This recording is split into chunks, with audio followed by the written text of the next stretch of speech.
Nova Manhã. Tome nota. Tome nota. Com Heródoto Barbeiro. Ele voltou! E que dia! Que dia! Feliz ano novo, Heródoto Barbeiro. Voltei um dia antes. Voltou? Voltou Voltei um ontem? dia antes, porque me pegaram na Record News para trabalhar ontem. Ih, já. Então eu fiquei te mais ou menos puxaram até lá. umas 8h30 da noite lá com o pessoal lá, dando uma forcinha. Acompanhando de perto tudo isso. E Heródoto, você como além de jornalista, apresentador, advogado, né? Não, Historiador, nada disso. professor, tudo isso, Ex-mecânico, aviador. ex-borracheiro, como chama, office boy aqui da região central de São Paulo, tem tudo isso no meu currículo. Caminhante aqui da região central de São Paulo e também. tudo mais. Conta pra gente um pouquinho o contexto histórico, né? Outras vezes o Congresso e outros poderes da República foram atacados dessa forma? Bom, logicamente que é um fato inédito em que o Congresso Nacional é atacado por populares. Nunca aconteceu antes na história do Brasil. Mas o Congresso Nacional já foi fechado várias vezes. Por quem? Por militares. Para ter uma ideia, quando foi proclamada a República no Brasil em 1891, os nossos constituintes copiaram a Constituição Americana. A palavra correta é copiaram. É verdade que umas coisas eles trocaram para não perder o poder, mas todos copiaram. Tanto que o nome do país era República dos Estados Unidos do Brasil. Não é por mera coincidência, é porque copiaram. Muito bem, o primeiro presidente eleito indiretamente foi o Deodoro. E o vice era o Floriano. Bom, logicamente o país também estava dividido como hoje, a metade para lá e metade para cá. E o Deodoro, então, deu um golpe de Estado, depois de 8 meses de governo, que ele não conseguia governar, o Congresso não deixava. Ele invadiu o Congresso Nacional, que ficava no Rio de Janeiro, e fechou o Congresso. Né? E deu um golpe de Estado.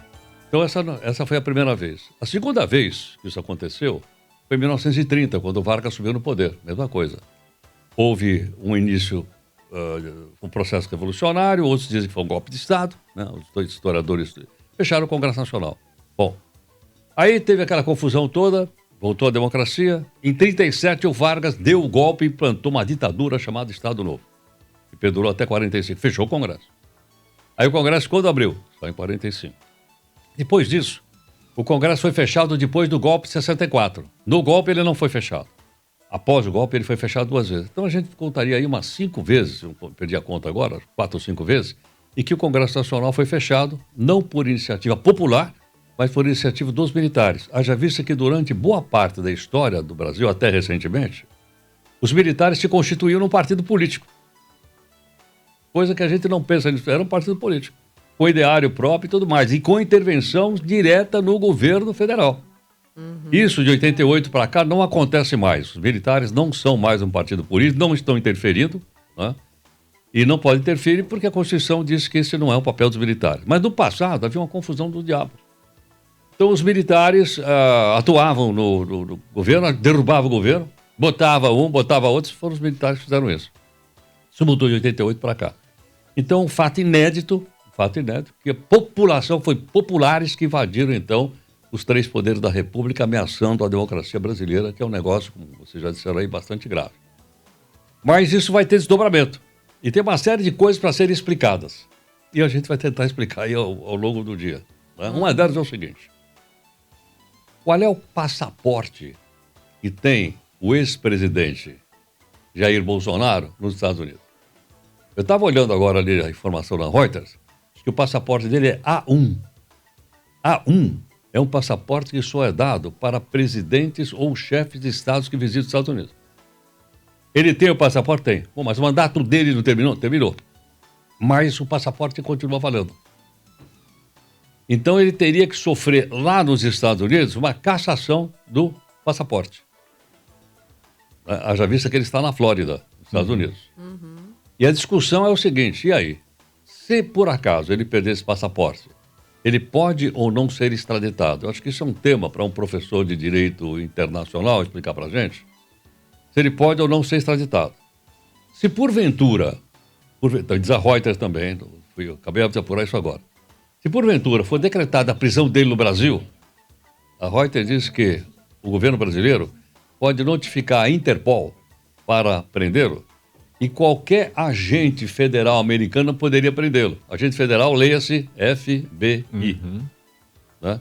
Então, há muitas coisas ainda acontecendo, muitas coisas se desenvolvendo, que a gente só vai poder ter ideia mesmo quando sentar um pouco a poeira e a gente perceber onde estão os limites legais e onde estão os limites políticos. E um último detalhe, para não ferver a cabeça do pessoal que está levantando para ir trabalhar.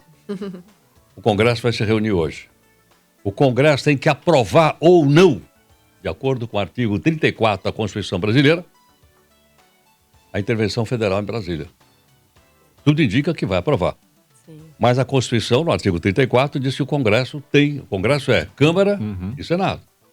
Tem que se reunir hoje, eles vão se reunir hoje, provavelmente no final da tarde, para dizer se aprovam ou não a intervenção federal. E outra coisa, intervenção federal no Brasil está coalhado em livro de história.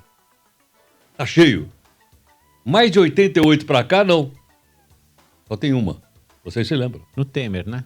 Do Rio de Janeiro. Do Rio de Janeiro, no isso, governo Temer, né? Lembra ou não? Sim, sim. É do Rio de Janeiro. Sim. Então nós já A tivemos... pedido do governo estadual. É a primeira vez que você tem, por iniciativa da União, né, essa intervenção. De qualquer forma, é intervenção. Não importa, porque na República Velha também falava que era o governador que intervia e o presidente intervia para derrubar o chefe de Estado.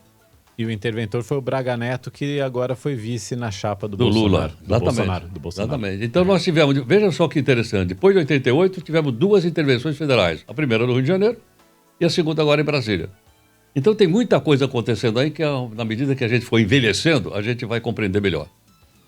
Heródoto Barbeiro vai nos ajudando a compreender também e a entender tudo sobre desse ponto de vista histórico que o Heródoto traz pra gente. Histórico, geográfico, político e social.